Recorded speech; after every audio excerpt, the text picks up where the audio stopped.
Bakit ba ho sinasabi natin na kidnapping?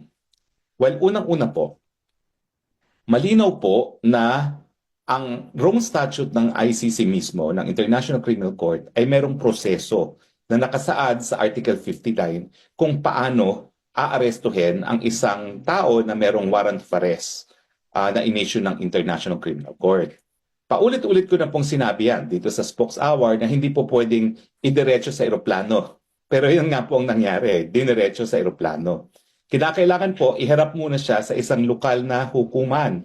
At yung lokal na hukuman, aalamin yung identity ng tao.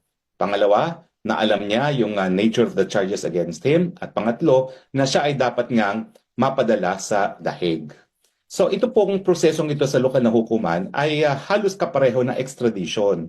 So lahat ng mga depensa na pwede mong ilabas sa extradition gaya ng kawalan ng jurisdiksyon ng hukuman na nagre-request para arestuhin yung tao ay dapat lilabas muna sa lokal na hukuman at antayin ang desisyon ng lokal na hukuman. Ang pinaka-importante sa akin, sa resort sa lokal na hukuman at ito po ay Regional Trial Court. Mali po yung sinasabi ng spokesperson na DOJ ay ang competent judicial body, no? Ang judicial po, hudikatura. Ang DOJ po, ehekutibo.